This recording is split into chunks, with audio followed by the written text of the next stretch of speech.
Okay, I think we may have solved Allison's audio issue. Allison, I don't think she's in the chat room yet. Yes, I am. Oh, there you are. Okay. Hello, chat room. Turned it off and on again, but unplugged it and plugged it back in. Good. Hey Siri, turn on key light air. That key light is such a jerk. Key light just never comes on. Hey Siri, turn on Al standing desk lamp. See if that gets me some more. Allison, I couldn't find that in your home. It doesn't exist. Hi, Lindsay. Welcome. Lindsay the daughter's here? Lindsay the daughter is here. That's fun. Let's see, Al standing lamp. Let's turn you Happy on. birthday, Forbes, if you're listening. Happy birthday, Forbes. I hope you had a great party. How did you see? I don't see Lindsay in there. She's in the left sidebar. Oh, she is. It's exciting. Maybe it is Forbes. It's Forbes' birthday. Everybody Could be Forbes. If it's Forbes, happy birthday, Forbes. There you go. Okay, what else? That stupid key light air. Oh, it says it's on. It's at 49%. It's just not throwing out visible light. It's like ultraviolet Infrared or something. Ultraviolet. Thanks from Forbes. Yay. Oh, the wishes are still coming in. Everyone's Siri goes wild. Yeah, sorry about that. Oh, nice. Let's see. I haven't even done a test recording. But let me get some things started that I didn't get to start, like this. All right, let's throw in. I did get to reset my favorites again in Hindenburg, but the Hindenburg folks, Preben, is on the case to figure out what's going wrong, and he showed me where the preferences file was so that I could rapidly get it started again. Here I got all lights, keep getting out of the system, not working without got it. Yeah, me too. It's great. It's really fun. All right, let's, I think that's supposed to be more like, is that where that goes? Oops, that's not what I wanted. Come on. Come on. Ah, phooey. Well, now I've done it. I reset it incorrectly.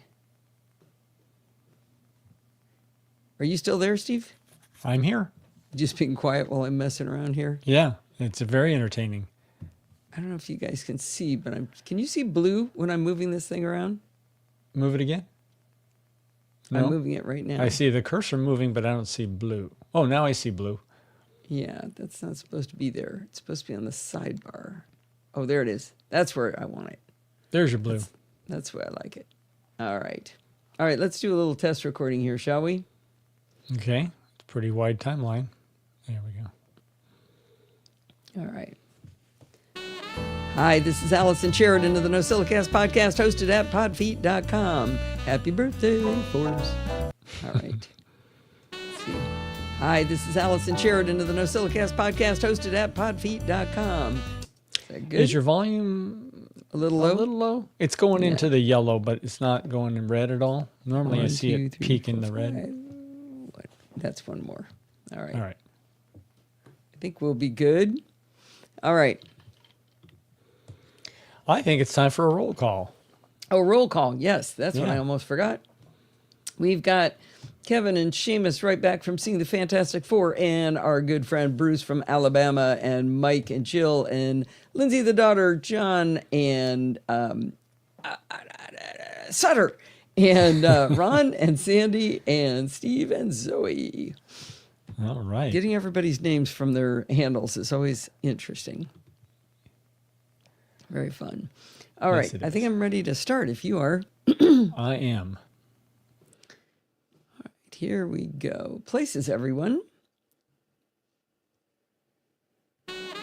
Hi, this is Allison Sheridan of the NosillaCast podcast, hosted at podfeet.com, a technology geek podcast with an ever so slight Apple bias.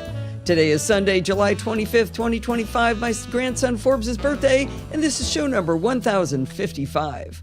Now, before we get started, I want to let you know there will be no live show next Sunday, August 3rd. Steve and I are taking Lindsay and her family to Michigan for a week-long vacation on Lake Charlevoix, so we will not be home on Sunday, August 3rd. I'm super excited because my family used to sail out of Charlevoix when I was a kid, and I haven't been back there in 55 years. I bet nothing has changed. It's going to be awesome. Anyway, I know it's all about you, so don't worry. You'll get the show on Friday, August 1st, before we leave on our trip. And we'll be back for the live show on Sunday, August 10th. Lindsay says you may have said July 25th. 5th? I instead did. of the 7th. I sure did. Why did I say, why is it? How did you know you said that? You just remember? Oh, actually, no. Maybe I didn't. No, hang on. Play back. Today is Sunday, July 25th, 2025. My grandson Forbes. All right, take two.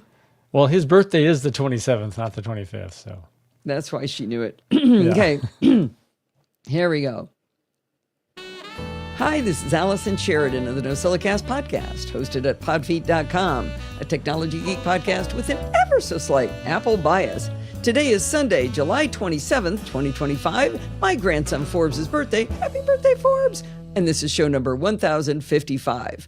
Now, before we get started, I want to let you know there will be no live show next Sunday, August 3rd. Steve and I are taking Lindsay and her family to Michigan for a week-long vacation on Lake Charlevoix, so we will not be home on Sunday, August 3rd. Now, I'm super excited about this trip because my family used to sail out of Charlevoix when I was a kid, and I haven't been back there in 55 years. I bet nothing has changed. Anyway, I know it's all about you, so don't worry. You'll get the show on Friday, August 1st, before we leave on our trip. We'll be back for the live show on Sunday, August 10th. There, I think he just wanted me to keep saying it was his birthday. That's what it was. Yeah. Trying to protect Forbes' PII. That's good. All right, let's see. There's no blog post for this, but for Hazel, but I'm going to do a just a little shout out about Hazel. All right. Actually. All right.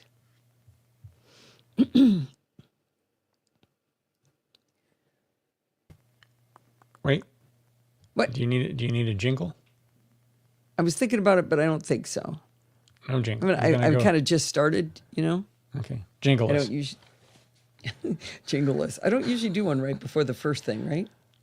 Oh, and apparently you may have forgotten Lynn in the She was not in the shout out. sidebar. She is Well, now. Hi, listener Lynn. No, okay, there she is. Yay. Who can forget Lynn? All right, here we go.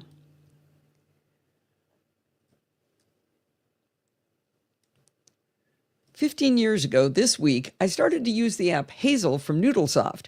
Hazel is a fabulous app that runs in the background on your Mac and follows rules that you set up to take actions on files and folders you define.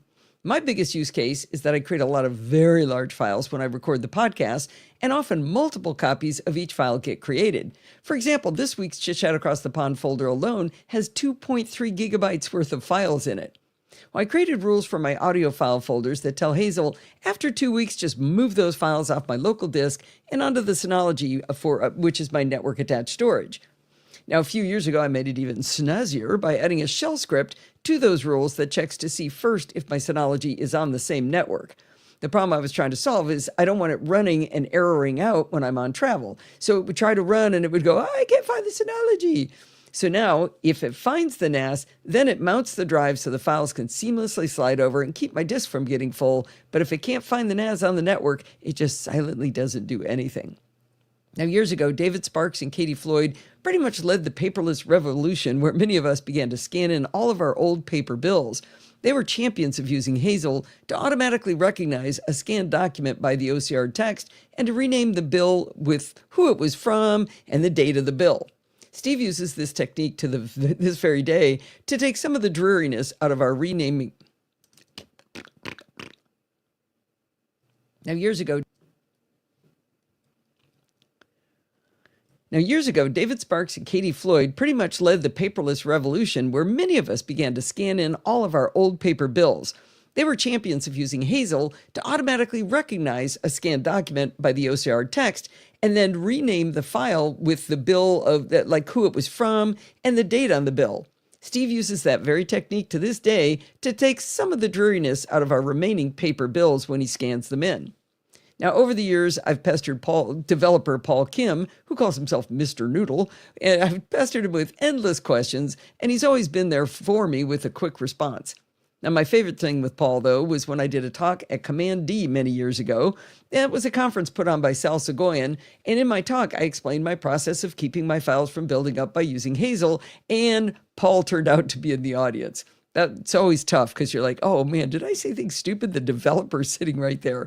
Anyway, he was very gracious and lovely. I wanted to give a big shout out to Paul for 15 years of fantastic support on an invaluable tool for my Mac. If you haven't yet tried Hazel, go check it out at noodlesoft.com.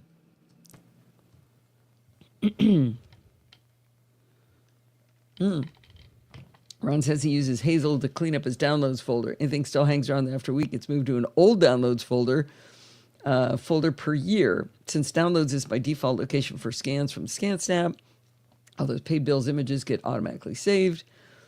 It gets backed up. Used to put a lot of effort naming reorganized. Now, if you need to find it, sort of interesting. Depend on Spotlight, huh? That's interesting. Yeah, I use it for my delete me folder, but I don't yet. I'm a little nervous about my downloads folder. So this is a real fun one. We get to talk about the Brother printer fiasco again. Wait, the Brother printer fiasco. What? Oh, this is something for Bart? For Bart? No. I didn't think we had a Brother printer. Yes, we do. The new one is? Yep. Oh, okay. I will bring you up to speed. Here we go. Thank you, Kevin. Oh, now I get a jingle. I don't know if it should be a happy jingle. This is not a fun one. Well, I have a quick but important public service announcement brought to you by listener Jane. A few weeks ago on Security Bits, Bart Busschots explained how a vast number of printer models, mostly from Brother but also from Fujifilm, Toshiba, and Konica Minolta, had default admin passwords that were easily generated by hackers. The problem was that these printers' default passwords were generated using a custom algorithm based on the device's serial number. Now, the advice was to make sure that you're not using the default password on your printer. That's great advice under any circumstances, and it was, good wisdom yet again. As this kerfuffle went across the internet, I sat idly by with a smug look on my face because I distinctly remember my Brother laser printer asking me to set up my own unique password. I used Bart's XKPassWD tool to generate a long, strong, random password for me, and I went on my merry way. But my smugness might have been misguided, and that's where Jane's PSA comes in. Like me, she knew she'd set her own password on her Brother printer, but she decided to double check. When she did, she discovered it had reverted to the default password. She researched the problem, and she found a Brother support article linked in the show notes that says, a recent firmware update for your Brother machine has enabled the following default password on your machine's network settings. You may try one of the following default passwords: initpass, access, or admin. It also helpfully shows where to find the default password from a sticker on the printer. When I received Jane's email, I tried logging into my Brother laser printer's Wi-Fi interface, and luckily for me, the password had not been reverted to the default password. But if I were you, I'd take a quick swing by that interface and see if they reset your password during a firmware update in the past. Obviously, I think this is pretty smelly, and I'm not pleased with Brother. However, I am pleased with Jane for bringing this to our attention. Well, that was pretty rude of Brother to change your password. Right? Is that is not with normal network protocol. No. Yeah. That's really... It's not good. It's not That's good. bad. Oh, I should get this out. I need to get toys for show and tell. One Hold, of Kepler's boys? No.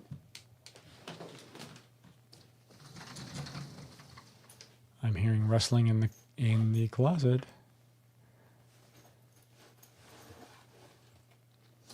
Oh, I think I know what she's going to show us. I'm back. Did you miss me? Yes, terribly. Oh, I do love my Brother laser printer too, Ron. Let's see. That's a lot of rustling. I know. It's very exciting, isn't it? Okay. I'm ready now for this. Right there.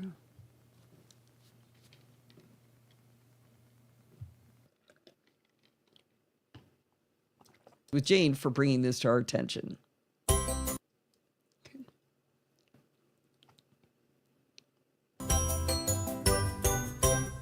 A few weeks ago, the delightful Sandy Foster gave us a review of their Anker MagGo 3-in-1 travel charger.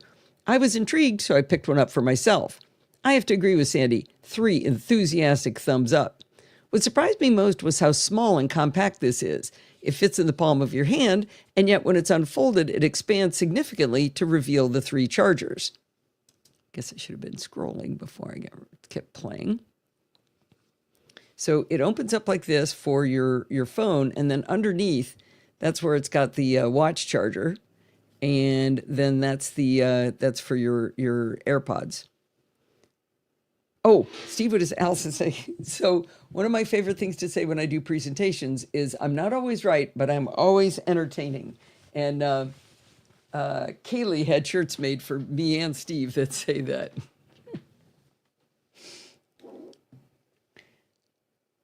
All right.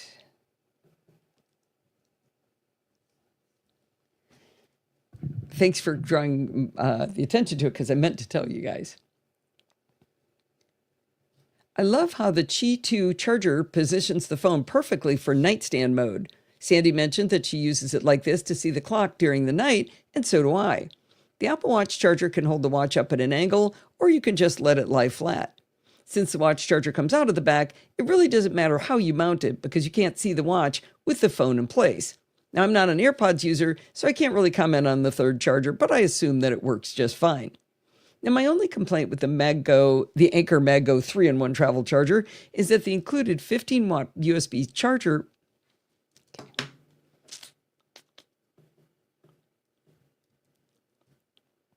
My only complaint with the Anker MagGo 3-in-1 travel charger is that the included 15-watt USB-C charger block doesn't have fold-in prongs. For a product that's designed to be so compact, it seems odd that they didn't apply the same benefit to the charger block. Now, I travel with one tiny charger block from a company called Charge. I've mentioned them a few times in passing over the years, and we interviewed the company at CES this year about their delightful chargers. The one I'm in love with is called the Charge Retro 67. It looks like a tiny original Mac with 3 USB-C ports on the top. When nothing is charging, the display looks like the Matrix with the green lines falling down. But when you plug in something to charge, you see on the display the number of watts being supplied. They call it the Retro 67 because it can supply up to 67 watts total across those 3 ports. Now, this tiny charger does have flip-out prongs to plug it in, which, along with its tiny size, makes it ideal as a travel charger. To get an idea of how small the Retro Travel Charger is, it's not called the Retro Travel Charger. To get an idea of how small the Retro 67 charger is, I've included in the show notes a photo I used in my article about the Amorous hands-free magnetic chest mount, where I'm showing off the Charge charger.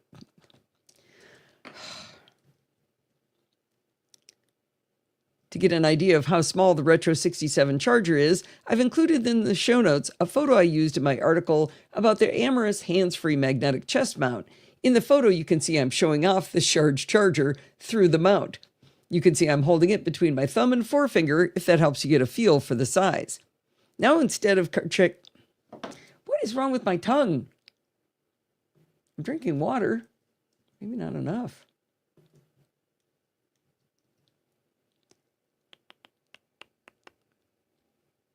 Now, instead of carrying the oversized charger block for my new MagGo, I can use the Charge Retro 67 as the charge block for the MagGo 3-in-1 charger, and then use the remaining 2 USB-C ports on the Charge to charge up my MacBook Air and my iPad Pro. I can then charge 4 devices at once, stop carrying the Apple Watch charger puck, and see my iPhone in nightstand mode. Sure, I'm sharing those 67 watts, but for overnight charging, it all works out. The Charge Retro 67 is not cheap at $69, but I love it enough that when I left mine on the plane on the way to Macstock, I immediately placed an order for a new one. If that isn't a recommendation, I don't know what is. The bottom line is that Sandy was right. The MagGo 3-in-1 charger is fantastic for travel, but find a fold-up charger block for it if you can, like the awesome Charge Retro 67. Any questions on this? I think you should get one, Steve. Yeah, Just so nightstand mode it's alone. phone. Yeah, the nightstand mode is pretty cool. I do often lean my phone against something on the night table when I'm on travel. Yeah. Now I have the that ring on the back of mine that lets me stand it up, but it's not always stable. And this just, I mean, it props it up. It's just, it's gonna be fabulous. So watch, phone, and what, iPods? Or AirPods if you have AirPods? them. Yeah. Yeah, I don't But have. then plugged into this, then that gives you the other 2 ports for other stuff like your Mac. Cool. The NosillaCast has 2 new young fans. Oh, Who's that? Who's that? who might those be, Linz? Is it, more gin and tonic? No. Wait. Sorry, attachment not coming through. Oh, I bet, is it Lillian Thomas? Lillian Thomas are Forbes's cousins. HEIC files won't show up, Linz. Yeah. You got to export it to disk, so it's a JPEG and then drag it in, if that's what the problem was. All right. What is next? You don't need to know what time it is in the middle of the night? What kind of weirdo are you? I don't know why I need to know. I need to know. Charter. You need to know too? I need to know, like, is it almost time to get up, or is it really the middle of the night and I get to go back to sleep? Oh, That's That's Juniper and Sienna. Hi guys. Hi Sienna. hi Juniper. Hi Sienna. Oh, that's fun, Linz. I love it. Juniper is another one of Forbes and Sienna's cousins. Or causes insomnia if you look. Yeah, I can see that. All right, now we're going to do something fun. Oh, I should have... It's another show and tell. It's big show and tell week.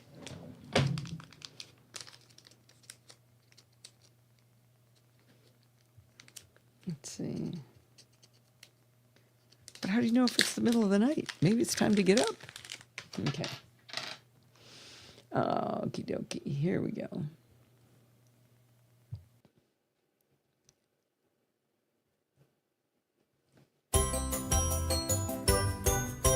When Apple came out with the 14-inch MacBook Pro models, it created a problem for screencasters like those of us at Screencast Online. The problem is that the displays are a 16 by 10 aspect ratio, while video on just about every platform is 16 by 9. If I produce a video using the display on my 14-inch MacBook Pro, there are black bars above and below the content. When we first ran into this problem, JF Brissett, our editor at Screencast Online, and I worked together to find the least annoying screen resolution for me to use. The native resolution of 1512 by 982 works okay, but because of the 16 by 10 aspect ratio, again, all videos I create have black bars on the top and bottom where there could be valuable content instead.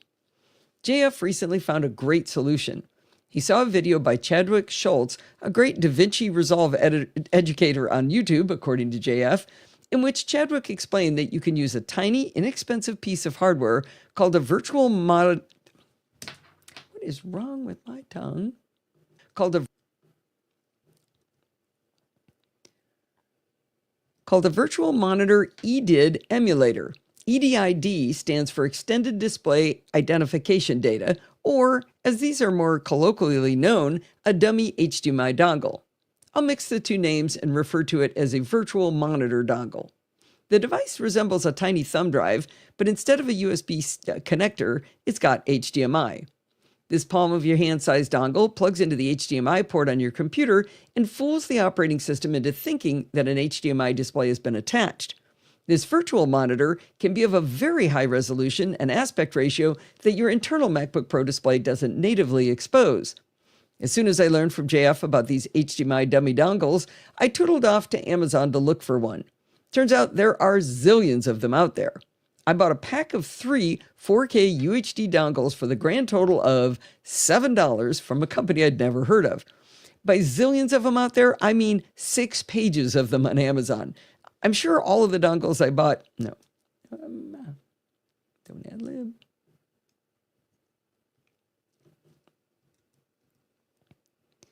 I'm sure the dongles I bought are the best because they get a blue light on them when they're plugged into your Mac. Now, the steps are very simple to make this work.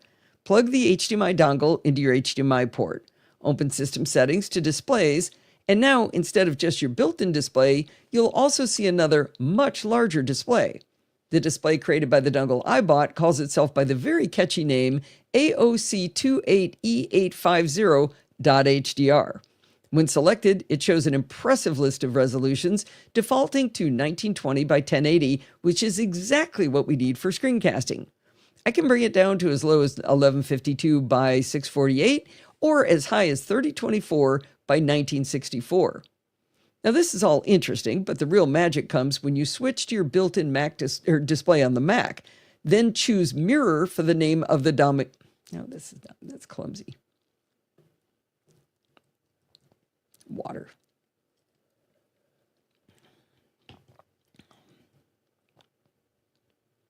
This is all interesting, but the real magic comes when you switch in displays to your built-in Mac display.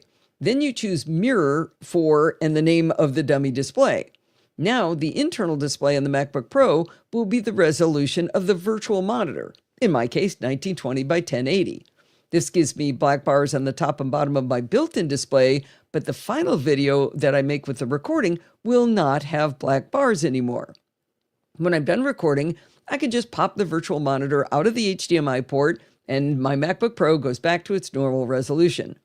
The only possible problem I can see with this solution is losing these tiny chiclet-sized dongles. I will have to think of a place to store them that I'll remember every 6 weeks when I make a Screencast Online video. Can you all remind me when I ask later where I put it, and tell me that I put it in the top left or... What is wrong with that? Blah, blah, blah, blah, blah. Can you all...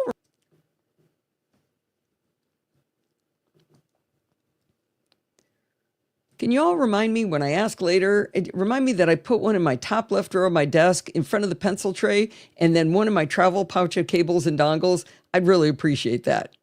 Despite the fear of losing them, I'm delighted that such an easy and inexpensive solution finally solves this problem. But wait, there's more.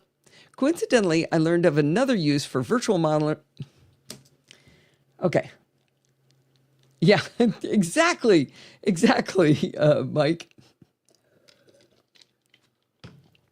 Maybe it's the, the excitement of having Sienna and Juniper listening to me. Just stage fright. But wait, there's more.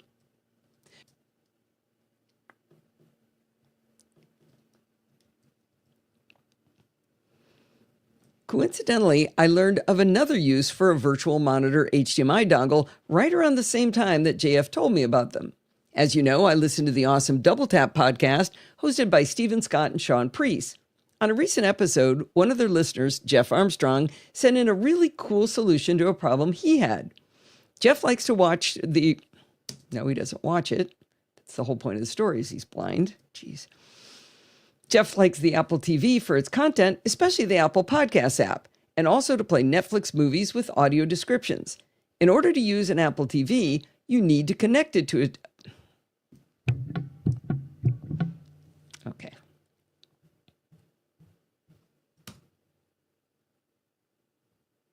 Again. Jeff likes the Apple TV for its content, especially the Apple Podcasts app, and also likes to play Netflix movies with audio descriptions. In order to use an Apple TV, though, you need to connect a TV to the device. But since Jeff is blind, buying and attaching a TV to his Apple TV is a waste of money, it's a waste of energy, it's a waste of space, and it even generates heat, all while adding zero value to Jeff. You can see where this is going, right? Jeff simply plugged a virtual monitor HDMI dongle into his Apple TV, and voila, he's in business. But he went further in his solution. He connected an Amazon Echo speaker via Bluetooth to his Apple TV. When he wants to use the Apple TV, he says, "Hey lady, connect." From there, he uses the microphone button on the Siri remote to search the Apple TV interface for the content he wants. That's pretty much how Steve and I navigate the Apple TV too. Life is too short to try to remember what service has the show we want, so search is our constant companion. When Jeff wants to play music through Amazon Music, he simply says, "Hey lady, disconnect," and then he can talk to his Echo directly. He uses both services and he has the best of both worlds. I thought this was a genius use of a virtual monitor HDMI dongle. Now, Jeff's solution reminded me of 100 years ago when I needed to have a headless Mac Mini, and back then I had to wire up a DVI connector adapter using a couple of resistors I stole from my buddy Ron's house to fake it out. It did the same thing as these dongles, but it was a wee bit more work and very janky looking. If you have a Mac Mini or even a Mac Studio that you only access remotely, a virtual HDMI monitor might be just the right solution. If you plug in one of these dongles, go through the network, the Mac will appear to have a display and you could share the virtual screen. I tested using one of the HDMI dongles on our Mac Mini and it worked very well with no display attached. But after a reboot, I was unable to screen share directly into the Mac. A bit of research showed that I could enable automatic login, but I didn't really want to do that. I think I could have SSH'd into the Mac Mini, but I was too lazy to test whether I could log into my account and get back to screen sharing. I'll leave that as a project for the student.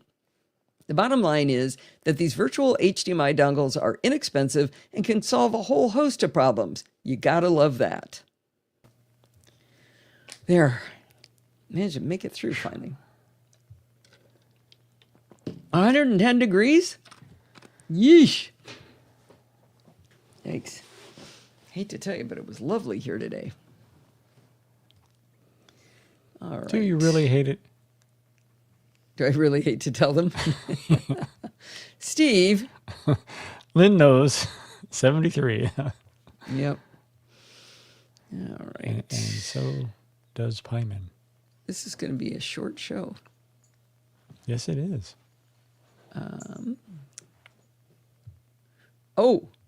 But this is very exciting. I have a new jingle. Paid $6 for this one. Oh, hope you're getting your money's worth out of it. Yeah, I didn't really understand the licensing, so the $2 one I wasn't sure That you could use on a podcast. Yeah, sorry, just realized I've got the wrong link in there. I wasn't sure I was allowed to use that it for the show the way I was doing it. The licensing terminology was kind of confusing. They said you could use it for one client, and I spent some time digging around, and I think it meant like if you're selling what you're doing to a client, not like a client of two different Macs. What So if I you're was not okay selling? on that one. But then it said single use within that, and I wasn't sure whether I could use it every week. So I paid the $6 instead of the $2. That's why I need donations, see? Got to pay those bills. And the $7 dongle? And then Sandy made me buy this. It's like $69. Jeez, I had to buy this a second time? It's adding up. Right? Okay, here's my new jingle. I'll let you hear it twice. You gotta love that. Short and sweet. Simple. Yeah. I think that one's a little bit easier to go on. Yes, you made me buy it, Sandy. Who else can I blame? All right. Here we go. Did she make you buy it the second time? No. American Airlines didn't find it. Didn't give it back to me. You don't even have that thing? Yeah, you have this thing. Oh, Okay, this one's not your fault. This one's American right. Airlines' fault. Actually, it's Pat Dengler's fault because she gave me the first one. Why did I have to buy it? I bought it a bunch of times. I bought one for Steve too. All right. Oh, that's not what I meant to do. Sorry. Apologize for that. Okay, here we go. Yes, but not the cute thing. Okay. For the past few years, Steve and I have enjoyed hanging out with Patrick Brennan and his daughter Rhea at MacStock. Rhea spent some fun time with me, showing me how she designs her own cross-stitch patterns using different tools. She turned me on to why don't you just read the script? It's right there. Why are you ad-libbing? She turned me on to Floss Cross, which is a free online cross-stitch pattern maker, and Stitchly, a dedicated app for iOS, iPad, and macOS that lets you import your own images to create designs, and that has a one-time fee of $40. No subscriptions here. She also turned me on to these really cool types of scissors that I think are called thread snips. Rather than two pieces of metal with, say, a screw hinge at the center, these thread snips are hinged at the end, and that makes the scissors kind of more parallel. It's hard to explain why these are easier to use than scissors, but you can buy a whole slew of them for under like $10 on Amazon.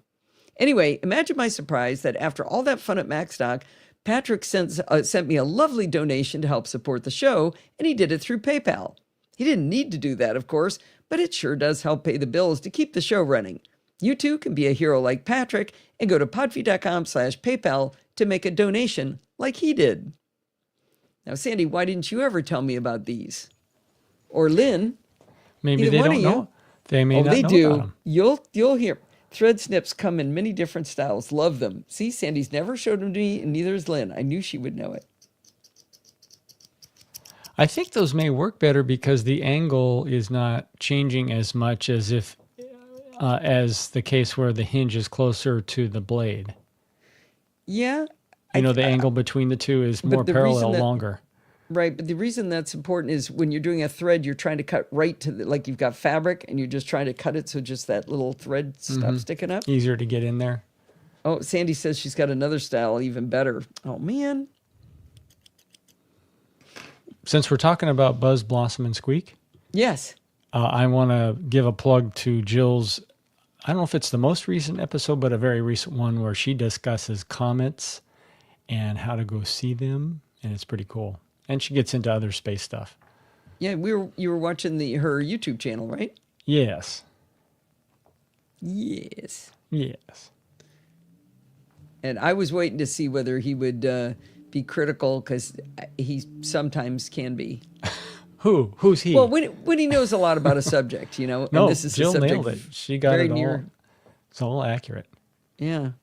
She did one a long time ago on, Jill, if you find the episode number, I'd love to play it for Steve, on the seasons on the different planets.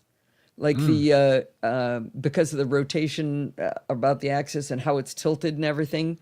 It was really, really good. That was when I realized how sciencey you are. I thought you were just fun. Ooh. Boy, that's quite the link there.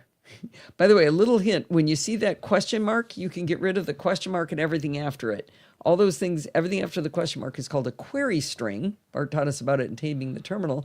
And you don't need those. You don't need any of that for the link to work. The exception might be as if you've highlighted text and want to have that text highlighted in the post. Yes. Then you need that additional string. All right. Sorry, I got to go shopping on Amazon now. Oh, you guys. Oh, wow. Those are crazy looking. Copy image. I mean, just so nobody else has to take the link. Yeah, what the heck? Wow. The one problem I have with both of the, or probably with this one too, is they don't come with like a little cover for that end. Like I want one little plastic sleeve, and I looked at like 30 of different ones, and none of them came with a little cover for it. Those are cool. Oh, for trimming bandages. Huh. Mosquito forceps? Why are they called mosquito forceps? Is it for They're like tiny. getting? Is it like for getting a mosquito? Yeah. What's the thing they stick in? It's for mosquito surgery. The sheath is there to protect the blade, not the human. You can use an eraser. Oh, that's an idea. Edward Scissorhands. Okay, that's pretty good. What happened? Oh. All of us. Oh, I think I did a hide others. I just hid everything. Am I still here? Yeah, we see you. You're fine. That's weird. No, what did I hit? I hit some keystroke that I hit everything on my Mac. That's cool. Yeah. Where was I? Hindenburg is still there. Yeah. And It's doing it again. What the heck? I'm not seeing a change on Hindenburg. You're talking about something else? Yeah, no, everything on my display is disappearing when I'm using the keystroke to select two. Like, there's a keystroke that lets you select all of the tracks after your cursor. Mm-hmm. And it was, it made everything disappear except for Hindenburg. I must have been doing the wrong keystroke. Anyway, here's the plink, Steve. Mm-hmm. Plink. Very good. It's a pretty serious one. I interviewed somebody new for the show and had him do plank, and I thought he would be super fun with it. I told him to be fun with it, and he just went plank. Come on, have some fun with us. All right. Control Command, hide it all. I think so. Okay, Option Command, click. Okay, there it is. All the seasons. Oh, that was episode 2? Wow. Okay, I got to write that down. Yeah, I highly recommend this this episode. It was so interesting. This was before you were doing video. YouTube? The YouTubes. There we go. All right. Now somebody tell me what EP2BBS means when I'm done. All right, here we go. Nation, like he did.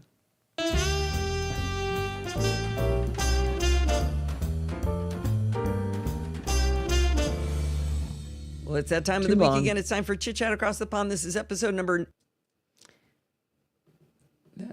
I was doing the wrong keystroke. Well, it's that time of the week again. It's too short.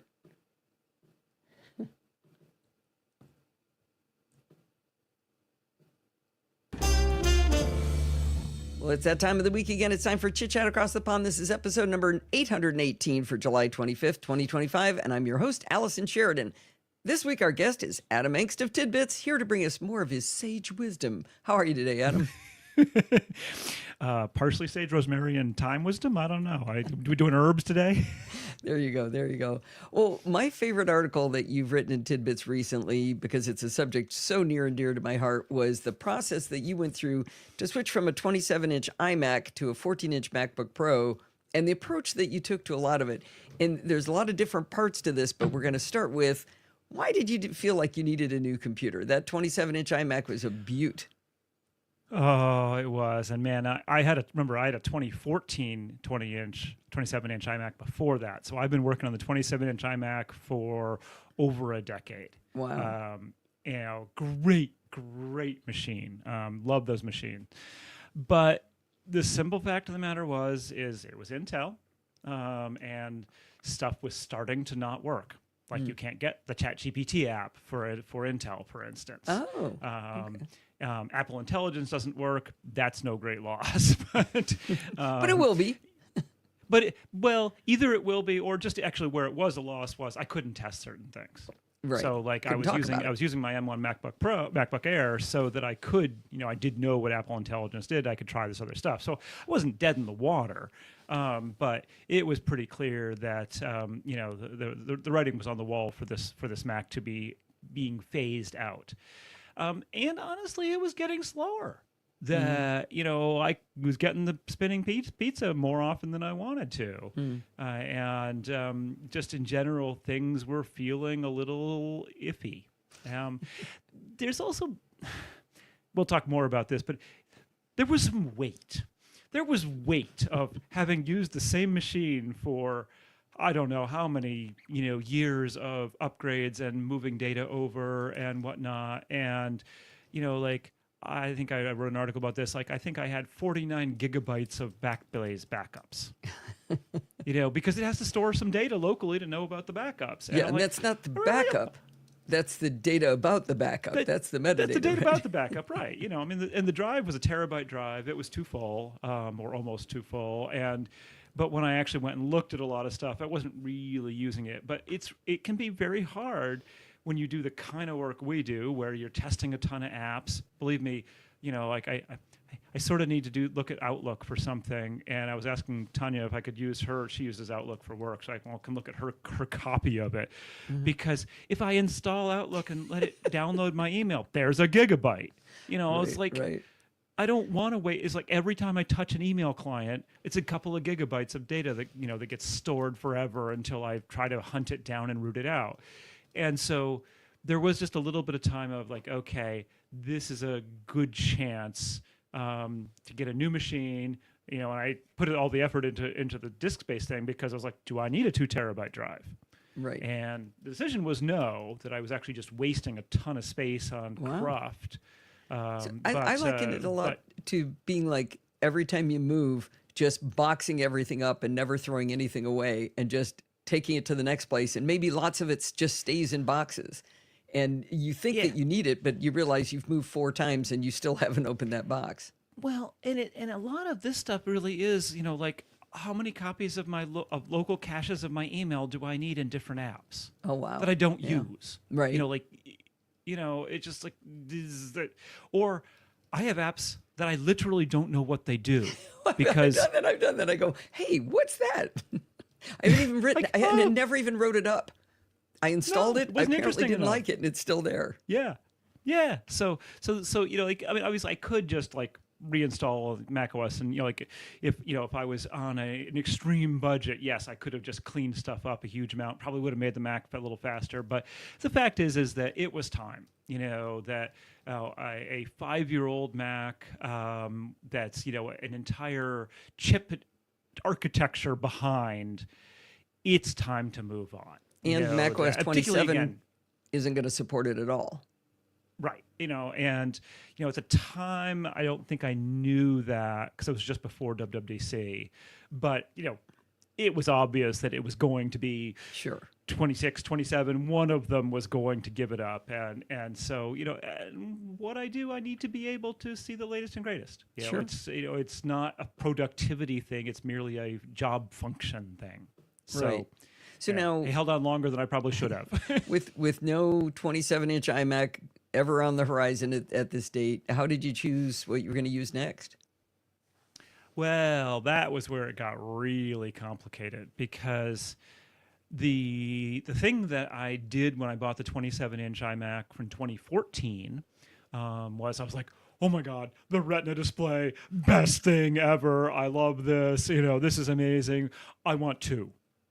And you could not get another one. Right. There was no standalone Retina display. Right. And so I bought a 27-inch Thunderbolt display in 2014, which was, perfectly good, Thunderbolt display. Display, And they but it never wasn't die. Retina.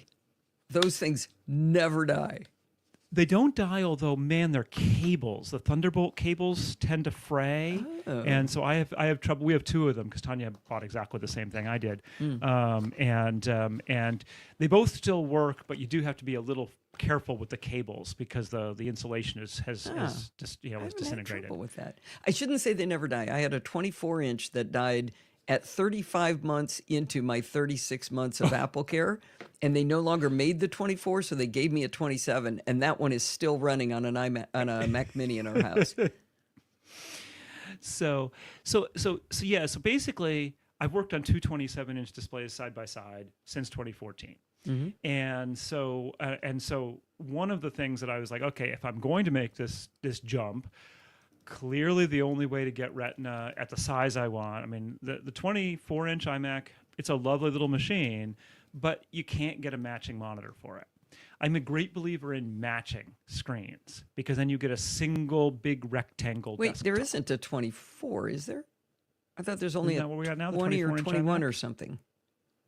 I think this isn't the current iMac 24? I could conflating. definitely be. Keep going, and I will report back in 1 second. So in any event, but the new iMacs are nice. Don't get me wrong. And I looked at them, but their screens are just not quite as big, and there's no matching monitor for them. So that was basically You're correct. 24. My bad. Yes. Okay. Phew. Why do I even argue? It was previously the 21.5 and the 27. That's what blah, I'm blah, thinking blah. of. So basically, I put it. I cannot tell you how much time I spent thinking about, like, well, what about the LG? What about, and then BenQ and Asus came out. Now you're going to have to listen to the end of the show to find out what does he buy. More knowledge. I think That's you great. told us. Oh, did I? That's right. But I didn't most tell you people, about the displays. Oh, that's good. Good point. And most people weren't listening, I'm sure. What? Listen. Give us more knowledge. It's great. More knowledge. Thank you for having me.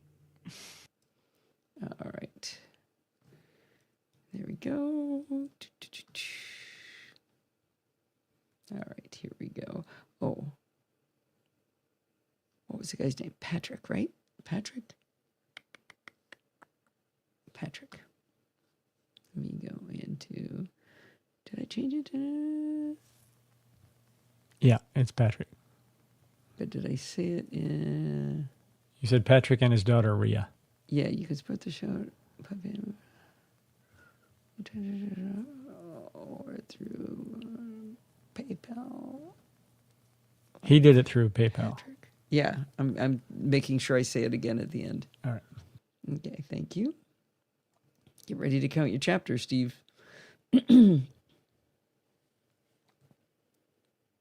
Well, that is going to wind us up for the week. I can't even do this. Come on, come on. All right. Well, that's going to wind us up for this week. Did you know you can email me at allison@podfeed.com anytime you like? Hey, we haven't had a dumb question corner in a long time. Please send me those questions that you think are too dumb to ask because you think everybody else knows, and maybe I can find the answer, especially if it takes a little thread pulling to find the answer. That would be great. If you have a question like that or a suggestion, just send it on over. Remember, everything good starts with podfeed.com. You can follow me on Mastodon at podfeed.com/Mastodon. If you want to listen to the podcast on YouTube, where do you go? Podfeed.com/YouTube. If you want to join the conversation, you can join our Slack community at podfeed.com/Slack. You can talk to me and all the other lovely NosillaCastaways there. You can support the show at podfeed.com/Patreon, or if you would rather do a one-time donation at podfeed.com/donate, or you can go to podfeed.com/PayPal like Patrick did. And if you want to join in the fun of the live show, do not look for us on August 3rd. But if you wait until August 10th, you can head on over to podfeed.com/live on Sunday nights at 5 p.m. Pacific time and join the friendly and enthusiastic NosillaCastaways. Thanks for listening and stay subscribed. Wow, I made the end of it. Yes. Oh, I didn't know you got laid off by Google. What were they thinking? 2 32-inch monitors? That's Wow. nice. Like the iPad Pro is a fourth screen. More screens.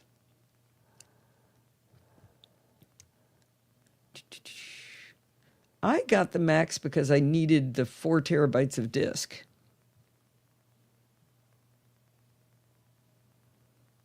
Can I justify that? 3.31 terabytes available on iCloud. What does that even mean? Sorry, just noticing where my disk space went to. Throw in the outro. And we'll bring that down a little bit. And how about that? Castaways, thanks for listening and stay subscribed.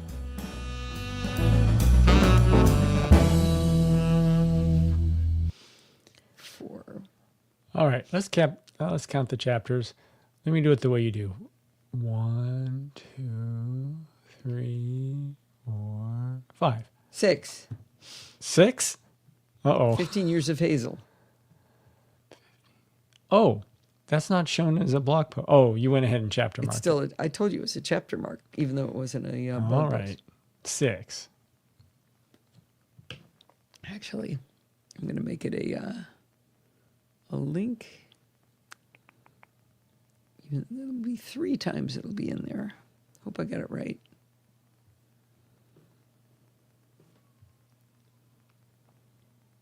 Do I do that? Oh, no, that's not right. There. What are you adding? I'm just making 15 Years of Hazel a link. It didn't show as a link in the show notes. All right. I think we are about to let everyone go. Lindsay, you got to send me that picture directly. I need that. I need it. I'm going to export it. And then I'm going to bring up Phonic and log in.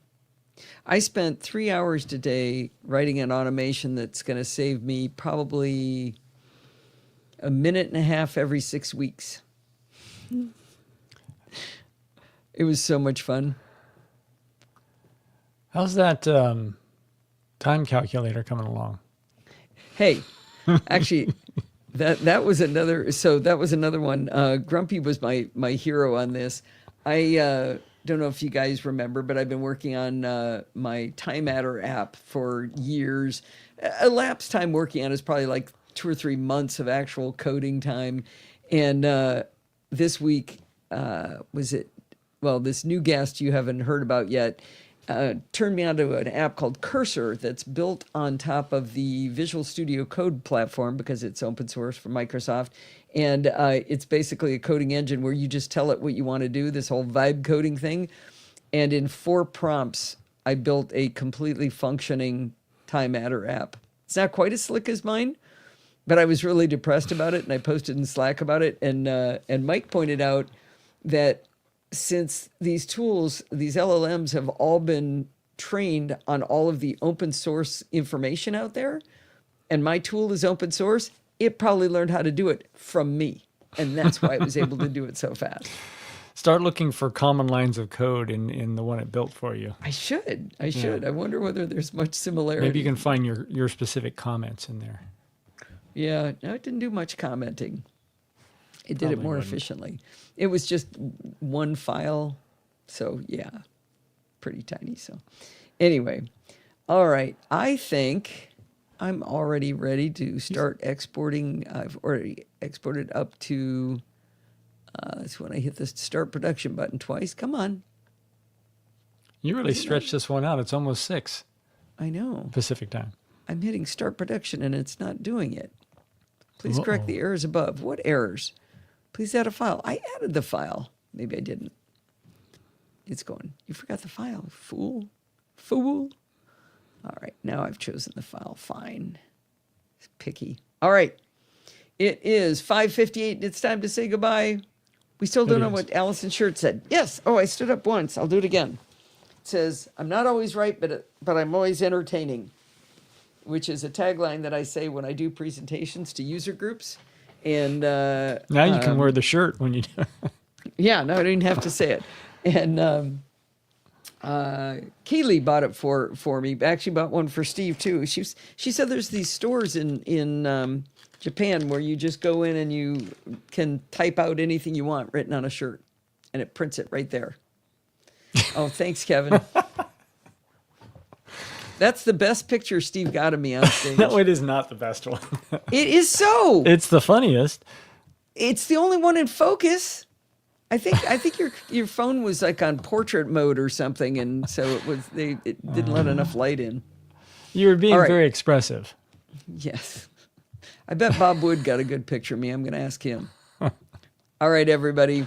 Happy birthday one more time, Forbes. Happy Bye, birthday, Sienna. Forbes. Bye, Juniper. Juniper. Bye. See you all next week. Thanks for joining. Oh, not next week, the following. Not next week. See you in 2 weeks. 2 weeks.